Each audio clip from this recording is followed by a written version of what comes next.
Entouré d'une dizaine d'autres toxicomanes, Mohamed, un Marocain proche de la quarantaine, raconte son quotidien infernal. Une vie passée à la recherche d'une dose d'héroïne. J'avais 17 ans quand j'ai commencé à me droguer. J'ai été toxicomane pendant 21 ans. Puis j'ai entendu parler de cette association qui peut procurer de la méthadone et je savais déjà que c'était la seule chose qui pouvait remplacer l'héroïne. J'ai beaucoup souffert dans la période où je prenais de l'héroïne. J'étais désespéré.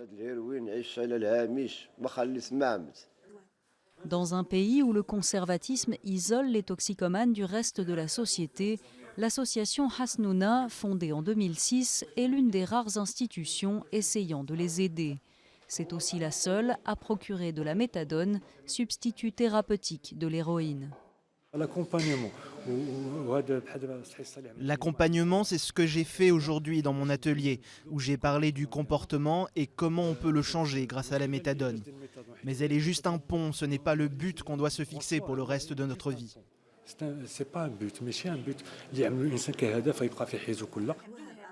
D'après l'association, la consommation de drogue dure ne cesse d'augmenter au Maroc, notamment ici à Tanger.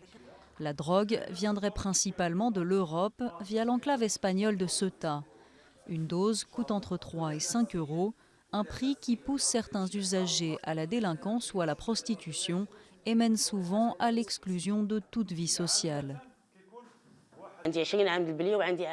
J'ai 20 ans de drogue et 1 an de traitement. Maintenant, je me sens très bien. Avant, je prenais une dose de 100 de méthadone. Aujourd'hui, je ne prends plus que 20. Et ça, grâce à mon médecin et aussi aux gens de l'association. Grâce à eux, il ne nous manque rien, ils nous ont ouvert toutes les portes. Nous n'avions aucune valeur avant. Moi, j'ai été une morte vivante. Aucun chiffre officiel n'existe sur la consommation de drogue au Maroc, un tabou que les associations comme Hasnouna peinent à faire tomber.